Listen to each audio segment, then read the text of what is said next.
Repose-toi sur la capacité de Dieu et non sur ta capacité. Repose-toi sur sa capacité par le moyen de la foi. La Bible dit dans 2 Corinthiens 3:5, « Je ne dis pas que nous soyons capables par nous-mêmes de concevoir quelque chose comme si cela venait de nous. Notre capacité, au contraire, vient de Dieu. » Notre capacité, au contraire, vient de Dieu. Et dernièrement, je marchais sur la plage et je regardais les vagues arriver, partir, le sable réellement arriver et partir, et dessous le sable avoir une roche dure, le récif, qu'on ne voit pas s'il y a le sable dessus. Et en marchant, c'était comme une sorte de parabole. Est-ce que ça vous est déjà arrivé de savoir que vous avez la foi, mais la foi n'a pas les effets escomptés que vous espérez? Est-ce que ça vous est déjà arrivé de dire, bon, j'ai la foi, mais j'ai peut-être pas une foi suffisante? Ça vous est déjà arrivé? Et quand je marchais sur le sable et que je voyais ça, je me suis dit, tiens, quand le sable revient avec les vagues, on ne voit pas le rocher au-dessous du sable. Et là, tout de suite, c'est comme si dans mon esprit, il y a eu une interprétation de ce que j'étais en train de voir en marchant. C'est comme si dans mon cœur, je voyais le sable comme réellement toutes les inquiétudes, tous les doutes de la vie qui nous empêchent de voir en nous, il y a le roc qui est Jésus-Christ. Et les vagues sont les difficultés de la vie qui vont et qui viennent. De temps en temps, elles viennent, de temps en temps, elles partent, de temps en temps, elles viennent, de temps en temps, elles partent. On aurait aimé qu'elles partent. Mais elles viennent et elles partent. Et sans nous en rendre compte, ces difficultés-là nous poussent à aller nous appuyer sur le roc en dessous du sable. Sans nous en rendre compte, ces difficultés-là nous poussent à nous appuyer plus que jamais, à nous reposer sur le roc en dessous du sable. Parce que on ne voit peut-être pas tout le temps le roc en dessous du sable, mais le roc est là. Et Jésus désire que nous puissions nous appuyer sur lui. J'aimerais te dire, t'appuyer sur sa capacité. En réalité, ne demande pas une grande foi, mais juste une foi petite comme un grain de moutarde, capable de déplacer des montagnes. Dans Matthieu 17, 19, la Bible dit, « Alors les disciples s'approchèrent de Jésus et lui dirent en privé, « Pourquoi n'avons-nous pas pu chasser ce démon ? C'est parce que vous manquez de foi, leur dit Jésus.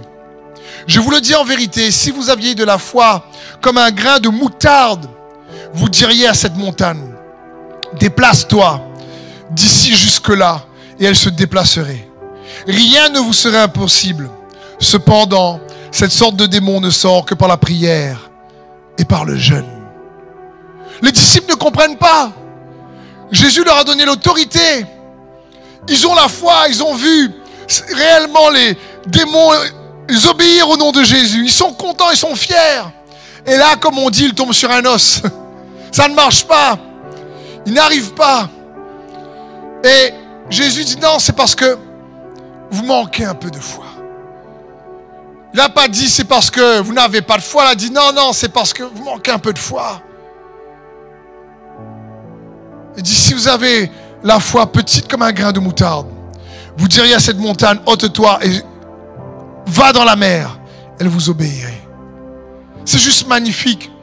J'ai jamais vu l'évangile quand quelqu'un venait devant lui avec une petite foi dire, espèce vraiment, tu es tellement incrédule, espèce d'incrédule, je ne vais pas prier pour toi. Jamais. Jamais Jésus a dit, oulala, tu manques de foi, toi, c'est pour ça que tu n'as pas de percée. Jésus n'a jamais dit ça dans les évangiles. À chaque fois que quelqu'un venait devant lui, il dit, Seigneur, si tu peux. Et Jésus dit, si je peux, tout est possible pour celui qui croit. Alors viens au secours de ma foi. Et Jésus est venu au secours de sa foi. Et il fait ça avec chacun d'entre nous. Jésus est venu au secours de sa foi pour que la petite foi qu'il avait puisse, devenir plus grande par la bonté de Jésus intervenir malgré sa petite foi.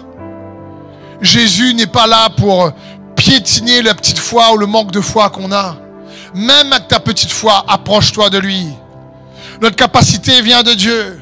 Arrête de te sentir coupable de ne pas avoir cette foi. C'est pas comme ça que Jésus fonctionne. Crois qu'il t'aime et que tu dois demeurer dans sa bonté. Parce que la foi, en réalité, est activée uniquement si on sait qu'il est bon. À chaque fois que nous voyons dans les évangiles quelqu'un avec une petite foi, une grande foi, une moyenne foi agir, c'est parce que consciemment ou inconsciemment, dans leur pensée, ils pensaient que Dieu allait être bon envers eux. Quand il y a cette femme syrophénicienne qui vient voir Jésus pour guérir sa fille, c'est parce qu'elle croyait qu'il allait agir, qu'il était bon envers elle. Je veux dire, quand Bartimée, cet aveugle, crie, même si les disciples disent « Tais-toi, tais-toi, arrête !» Et Bartimée crie « Jésus, fils de David ! Jésus, fils de David !» Vous savez, pour faire ça, c'est qu'il devait être convaincu dans son cœur que Dieu était bon et que Dieu le voulait du bien. C'est dans ce sens. Et j'aimerais te dire, peu importe, quand la Bible parle d'une foi comme une graine de sénévé, c'est comme s'il disait, hey, accroche-toi à la petite foi peut-être que tu as. Accroche-toi à la petite foi que tu as. Parce que la victoire ne dépend pas de la taille de ta foi, mais de la taille de ton Dieu et de sa bonté. Accroche-toi à lui par cette petite foi. Il fera la différence. Et nous amènera à réaliser ô combien nous sommes aimés. C'est ce que Dieu veut pour nous. Quand croire en Jésus, c'est pas juste croire qu'il a existé. C'est pas juste croire en un Jésus théologique. Qu'est-ce que nous mettons derrière notre conviction de qui est Jésus? C'est surtout ça. Si je vais dans la rue et je demande aux gens, est-ce que tu crois en Jésus? J'aurai plein de réponses. Oui, j'ai appris à l'école. Oui, dans l'histoire, il a été là. Ça peut être un Jésus théorique. Oui, il a fait du bien. C'est quelqu'un vraiment qui avait un bon cœur. Il a donné un baume au cœur aux gens. C'est pas de ce Jésus-là qu'on parle. La Bible dit que les démons croient en lui et ils tremblent. Ils tremblent. Pourquoi? Parce que c'est l'alpha et l'oméga. C'est le commencement et la fin. C'est le Dieu de toute éternité. C'est Dieu fait homme. Au commencement était la parole était avec Dieu, la parole était Dieu.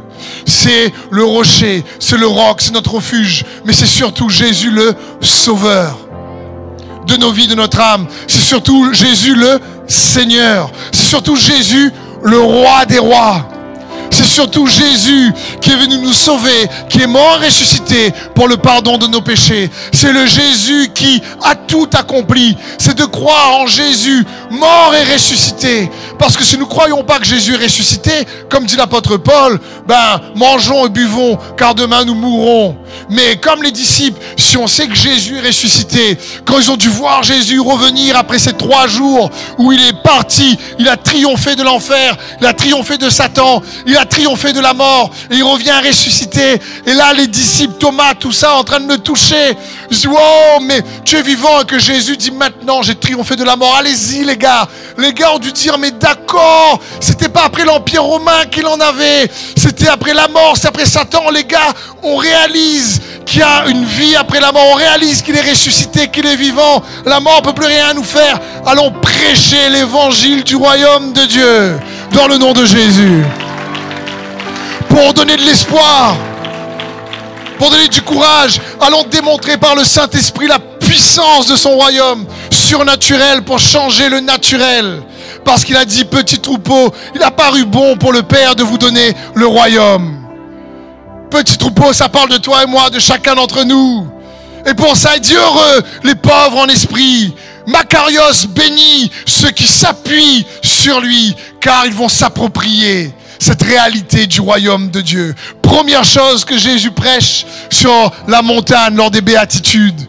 Waouh! Je me dis, j'imagine les gens qui devaient écouter ça, mais c'est le Jésus qui est mort et ressuscité. C'est le Jésus qui est vivant à tout jamais. C'est l'admirable, c'est le conseiller, celui qui est sublime, celui qui est splendide, celui qui guérit, celui qui pourvoit. C'est ce Jésus-là qui agit toujours aujourd'hui. Quand l'apôtre Paul à l'époque disait « Jésus est le roi des rois » ou « le Seigneur des seigneurs », c'était pas comme nous aujourd'hui. Parce que quand il disait ça à l'époque, il était en train de se dire « Je me rebelle contre l'Empire romain et tous les rois qui existent de l'époque. » Il est en train de déclarer la royauté d'un autre roi. Il savait que ça, c'était dangereux pour lui. Nous, aujourd'hui, on dit « Il est le roi des rois ». Il n'y a pas la même signification parfois parce qu'on ne réalise pas. Mais il est, frères et sœurs, le roi des rois d'un royaume bien plus puissant que nous pensons. Il est le roi des rois. La Bible dit que son royaume n'aura pas de fin.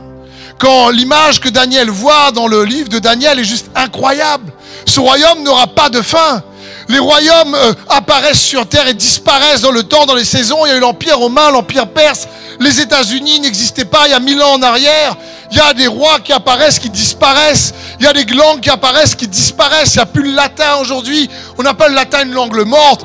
Mais le royaume de Dieu demeure éternellement. Et ça, c'est ton pays et mon pays dans le nom de Jésus. Et la Bible dit, il a paru bon, petit troupeau. Donc le premier point, repose-toi sur sa capacité. Et pour ça, tu n'as pas besoin d'une grande capacité. Tu as besoin de t'accrocher, même avec ta petite foi, au Jésus qu'il est, le Seigneur des seigneurs et le roi des rois, le sauveur de notre âme, le sauveur du monde. Et en ce qu'il a accompli pour le pardon de nos péchés, afin que nous puissions être héritiers et co-héritiers du royaume.